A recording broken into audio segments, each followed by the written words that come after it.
Okay. Hi, I'm Ron Johnson of RJ's Farm. And today I had somebody who could run a camera, so I decided I would work on my explanation of what I think collection should be. I see a lot of people riding their horses, and they'll bring them in and get them round in the neck, and sometimes they'll even have them round in the back. But a lot of times that front end is low, and if you've ever heard the term heavy on the forehand or downhill, if you have a horse that's heavy on the forehand or is downhill, whether that be at a trot or a canter, then you don't have collection, because collection is supported by the hind end, and it all comes from the hind end. So this horse here, Luke, he's a customer's horse, very well trained. He had just a couple things that needed, I'm going to move around a little bit because the bugs are bothering him. So he had a few things that are missing, really. Just a little quirkiness, as all horses have some sort of a quirkiness. You can see he's kind of carrying himself reasonably well here. Before, he was very, very forward and very heavy. His stop was not so great, and it took a little bit more. Like right now, I'm going to try and bend him with just a little finger. I don't know if you can see my hand. It's just nice and light. And then when I come this way, I want him to bend off my body. If he doesn't, then I'm going to reach down, grab with my finger, and then I might just start wiggling. I want a nice light feel, because you can't get collection if you don't have a light feel in the rein. This is starting to become soft, but it's not true softness until all the emotions are gone. So anyways, when I'm working on collection, I like to work collection one side at a time. So I'll generally start with a pretty big circle, and I will ask the inside hind leg to reach up underneath. And I do that with my seat and my leg. So I'm asking him to stretch under, stretch under, stretch under, stretch under. Now he's drifting out, so I'm going to pull him in. Okay, so I'm asking him to reach under. Now if I feel he's downhill, then I'm going to pick up on his front end and say lighten the front and move the shoulder out. And the reason I do that is little by little it takes weight off the front end, engages the hind end a little stronger, softens him from the shoulder up through the neck, through the pole, down to his nose. So we have horizontal and vertical flexion while traveling through the shoulder, and he elevates his shoulder just that little bit. Now, he's not going to be greatly elevated today. I've been working with him about 4 days now, and we've made great improvements. This softness right here, I mean, he didn't have this before. So I'm just kind of giving him a little bit. I did a little bit of a walking warm-up before we started the film. So I'm going to walk him a little bit more, just to, I want to feel him stretch out over the top, because, at a relaxed state, I like to have him be able to stretch out over his back and lengthen his back. So when I start asking him to use it, it's supple, it's warmed up, there's blood flowing through it, and we're not going to invoke a cramp or an injury of any kind. So we just walk him a little bit, let him stretch out and elongate his top. And then I'm going to push him into a trot. So we saw his head come up, his nose go out. So I'm going to ask him to relax into that movement. When he does, I'll leave him alone. And I'm going to ask him to relax into that movement. When he does, I'll leave him alone. Relax into that movement, leave him alone. Relax, ask him to stay a little bit longer this time, and leave him alone. So here we'll build a self-carriage and the ability to collect one side at a time. Now see, his front end just elevated right there, so I let him go. So here I'm going to ask him to relax. Now he's starting to bring his head up, but not his shoulders there. So I'm going to hold him a little bit longer and push him through his shoulder. There, he elevated. Just that little bit. It doesn't take much. In the beginning, you got to accept that little and get him to do it in his own way. He has to think himself into, I don't want to make it happen, I don't want to force it to happen, and if I have to pull any harder than this, it's too much. You know, some of you may have seen the video I put on Facebook of me riding in thread. I do that for my own purposes as well as the horse's purpose, to understand that light feel. If I can stay with the horse and not break the thread, then I am connecting with the horse and gaining a nice soft light feel. And I'm learning how to better use my hands and body, because if the thread breaks, then it's not that I pulled too hard, it's that my body was saying something different and the horse misunderstood it. So I'm going to work collection in this manner here, using my seat bones and my leg to elevate that shoulder as well as shorten up that one side. So if we get one side, then we can work the other. And this is a difficult side. He's not very comfortable traveling into his left eye. So again, the head came up, so I'm going to ask him to relax. As soon as he relaxes, I leave him alone. Relax. Leave him alone. Relax. Leave him alone. Relax. And that relaxing is coming from a gentle hug with my calf, my inside right leg. Just a gentle hug, and if he doesn't respond to that, I start to lift my heel and start to wiggle that rein a little bit as my heel tickles his ribs. So we just want to kind of ask him to relax, soften up. You know, right now it's light, but it's not soft. It appears soft. Some people might call this softness, but I do not. Softness to me is detached from emotion, and this is not detached from emotion. There's a little bit of bracing in his poll. His ears are moving back and forth. I feel a little bit of rigidity in his shoulder. It's not bad, but he's on his way to softness. He's not there yet. He's responding on a very light feel. But again, I wouldn't call this softness yet, not yet. So, again, we're trying to get him to shorten up one side at a time. And when we have it, like we're losing this here, and there we go. When we have it on each side, then we can start moving into bigger circles or straighter lines. So like right here, he's really pushing his nose out forward.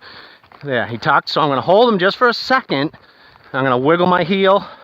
There, he just gave to me, so I gave back. So by doing this in a nice light response, and you're going to probably catch me looking down at his face. I tell everybody, and everybody knows you're not supposed to do that. And it's one of the hardest things. Everybody does it. I don't do it on horses that have been through this already, but when I'm training, I tend to look down. So I apologize for that. Don't develop any bad habits because of my poorly, yeah.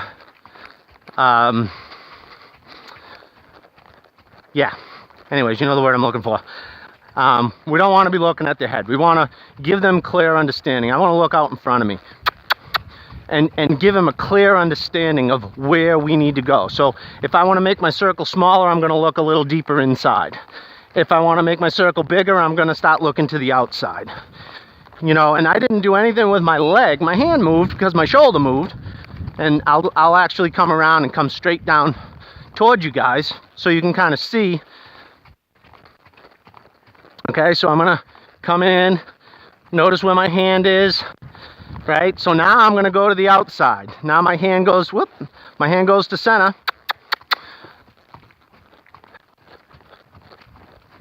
But I didn't do anything different with my leg, just my upper body and my hand moved.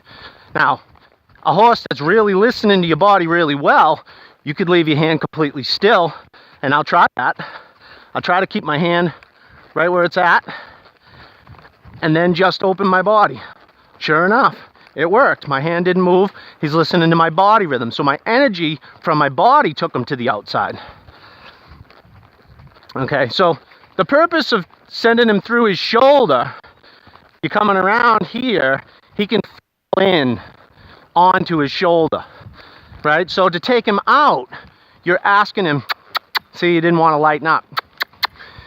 You're asking him to lighten up the front end, which by lightening up his front end, it starts to come up. The hind end starts to roll under a little bit more and start doing more of the work.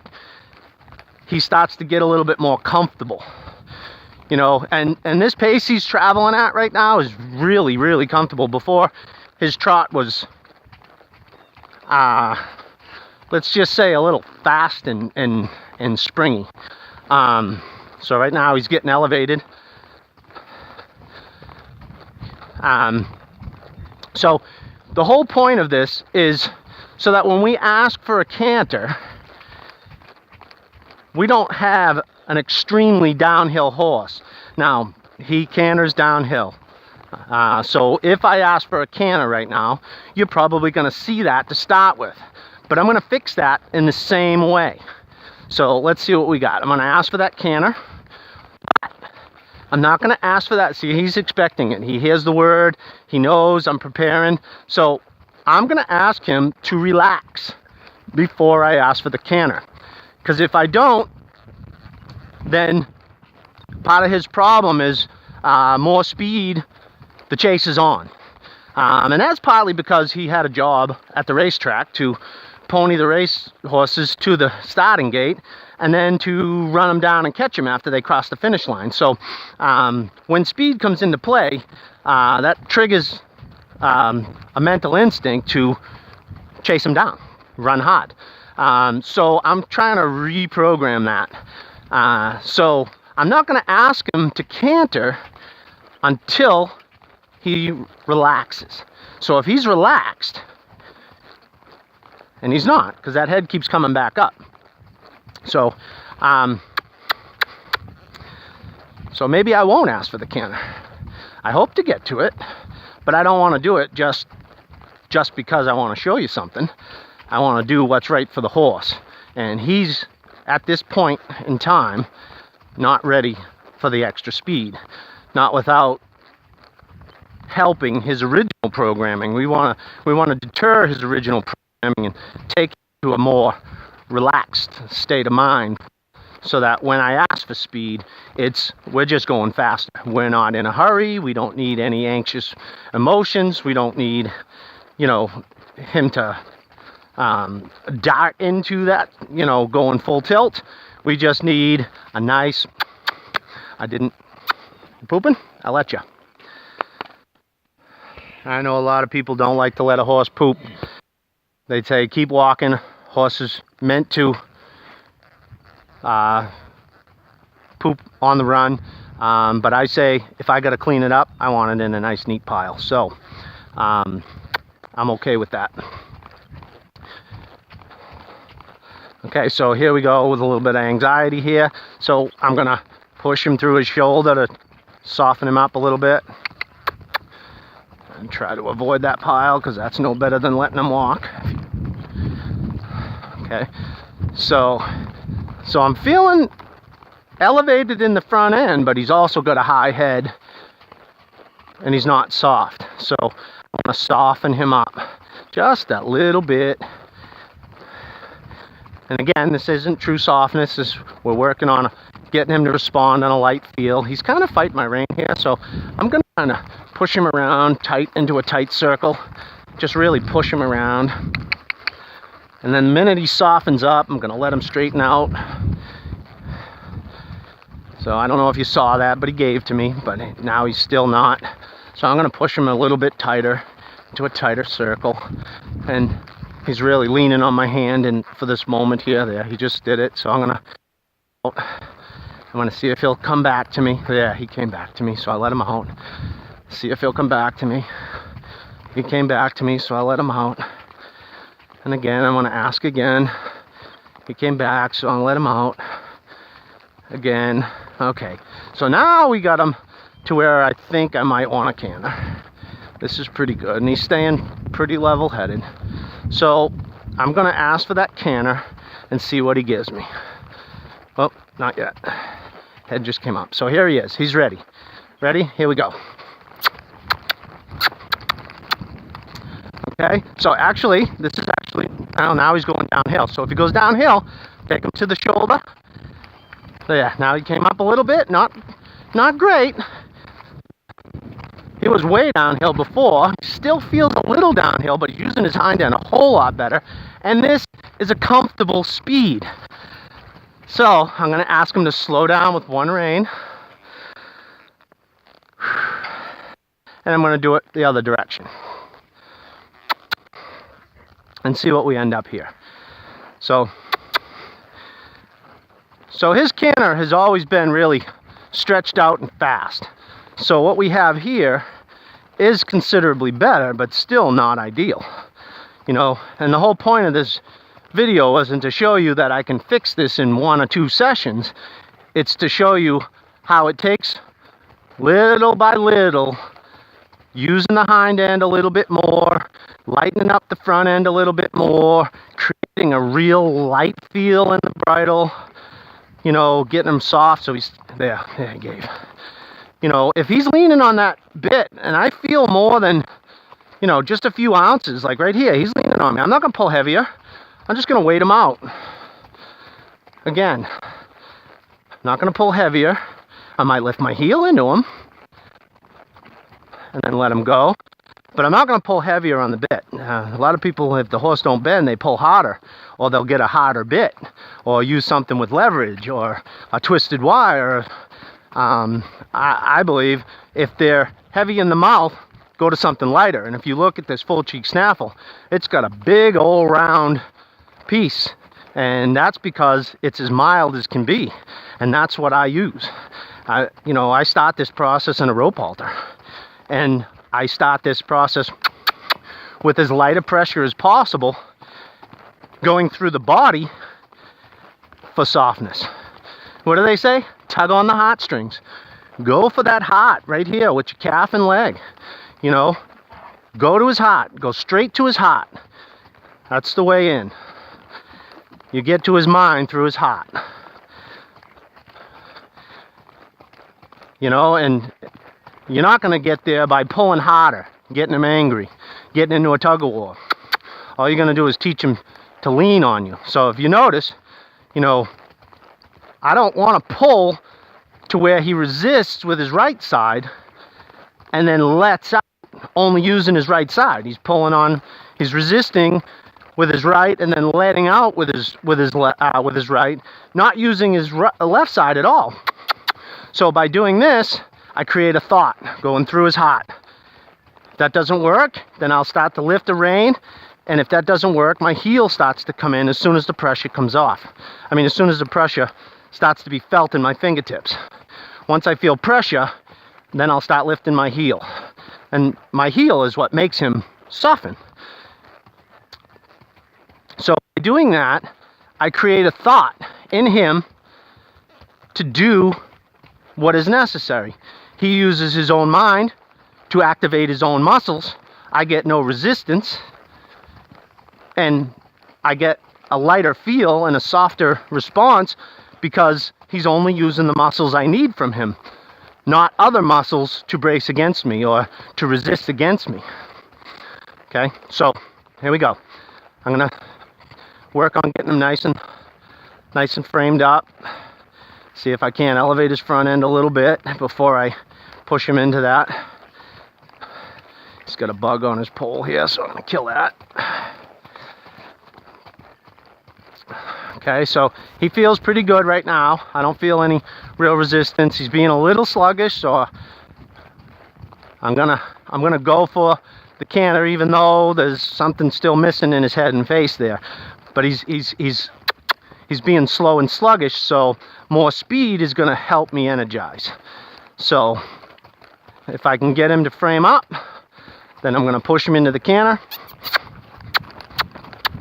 Okay, so you can tell he's got a little bit of this is a nice pace. I feel his front end coming up, but it's not staying elevated. So I'm going to lift There. And then I'm gonna lift. There. They just dropped as soon as I let go. Okay, so now I'm gonna try a little straighter and kind of get close to the camera here. Cut a little short. See, he dropped his shoulder there, so I gotta lift it, push him back out. So, his nose and his head, I'm leaving him alone here as much as I can because I wanna see how much he'll give me on his own. And if he doesn't, then I'm gonna help him. Then I'm gonna help him again. Lift that shoulder up.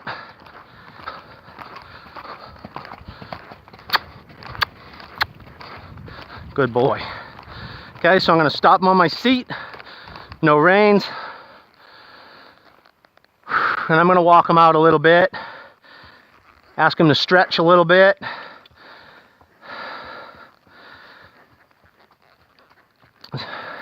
Just a quick little exercise to help lighten up that front end. You know, I think a lot of people get the wrong idea on collection. You know, they want to pull them in, and they figure by pulling the nose in and getting that chin tucked, that's going to force them to bring their hind end under, and it doesn't really. A lot of times it just puts them heavier on the front end.